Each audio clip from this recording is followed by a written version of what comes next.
getting that point?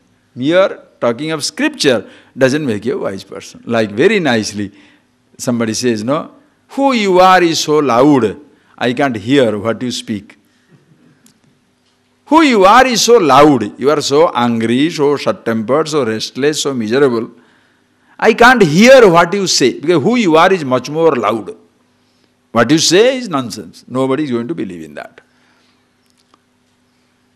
So that is why the person must see, who I am is much more important than what I speak.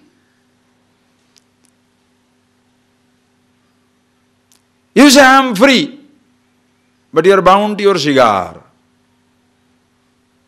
You say, I am free, but you can't leave unless you eat a chocolate or a pan parag, some nonsense, something. I am the happiness, but it comes with a sweet every morning. If that is not there, my happiness is gone. I am very happy, but nobody does namaskar to me, People are very disrespectful. They take away my happiness. If the environment is good, I am a very perfect man. Oh, I see. So environment must be correct for you to be happy, right? What is the environment? Everybody bows to me. Everybody massages my feet. That means everybody massages my ego. Whatever I say, yes sir, you are right. If you say, it must be right. You understand the point? Happiness unconditional. Then why is it so difficult? That is why, please understand, arrogance comes. That is why the person, suppose, you shall see, a man who does little chanting, singing, little devoted type, bhakti, little devotion type, usually because he is devoted to God, humble devotee. That's what he pretends to be, not humble. Devotees are not humble, that's a wrong statement. Devotees are the proudest lot. Do you know why? Because they have made the impossible infinity finite. God, which is all-pervasive, if they can imprison him into one form and say, this is the God, do you think they are powerless or powerful? The most powerful, because they have reduced infinity to finite. Oh, yo, are they humble? Think of it. And then, I am the exclusive worshipper. Because if you have a God in that form, and that is the only one which you know, others, they don't know. So everybody is useless. In Vedanta you can't say that. In the Upanishads knowledge, you can't say, I am the only self, Shivoham, everybody else is Shava, dead body. I am the Shiva. Everybody Shiva Shiva. Whether you like it or not. Everybody is same, absolute. You can't say that. Suppose somebody is doing certain practices. Just because he is ignorant, listen carefully, just because he is ignorant of himself, if he is sensitive, his ignorance of himself will automatically make him kind, make him humble, make him available. Whereas the person who is familiar with the words,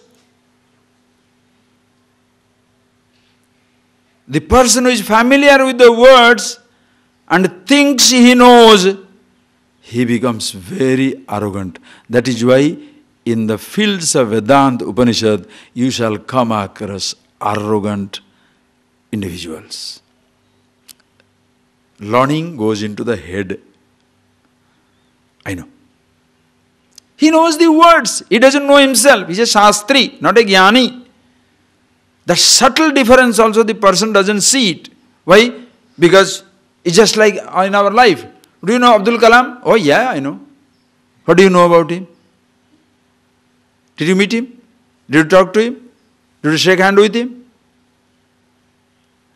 Do you know his likes and dislikes? Do you know what he eats for food? Do you know what dresses he likes to put on? Do you know what does he do when he get up in the morning? No, then what do you know him? Picture. Have you seen Taj Mahal? Yes. What is that? Picture. When was it built? How many pieces of marble? What all things are there? Who built for whom? Just because we know the name, do you know Argentina? Oh yes. What is this? No, you are familiar with a name. Are you getting that point, please? Being familiar with a name is a different thing. Sarvam khalu idam brahma. Who cannot repeat? Everything is Brahman. Brahmaiva idam idagam sarvam. Ishavashyam idam sarvam. God is everywhere. Atma is everywhere. Brahman is everywhere. So if you can be a little smart man, organize your informations together, and just like professional speakers and writers, you can produce a lot, but you shall be doing, you don't be understanding anything. A person wrote in a book. When he was writing a book, other person there are critics, those who read the books and they give critical comment. Your critical comment was telling, giving a critical comment. The person got so angry. He said, have you ever written a book? He said, no. Then what do you understand what it means to write a book? You are giving such critical comments.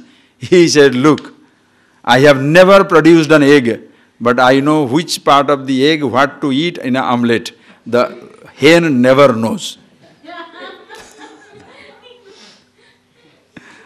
You may produce a book, that does not make an exclusion. What is producing a book? You can just write down one idea from him, one idea from that, one, bring it together, plagiarist, then put up on a book. So what is so big deal idea about it? A person can talk. A person can talk. Like some people are trained to talk. One person went for a training, how to talk. So he started, he said, his trainer told him, you must start with a confidence, you must start with a story, you must start with these things. Confidence, picked up this story, picked up everything, then went and stand in front of the audience. When he saw the audience, whoosh, everything forgotten. And then he started. Ladies and gentlemen, that was too good. I conceive.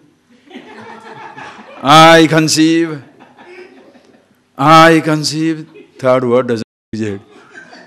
Poor thing had to come out.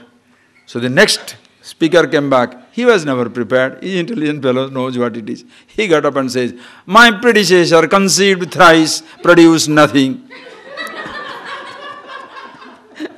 Let me talk. Anyway, he talks. So this is training. So Vedanta training means what? You must know how to speak. You must know Brahman, Atman, other than three bodies, other than three avasthas. Hey, which monkey can't repeat it? Who cannot repeat? You can put an tape recorder and also sit down.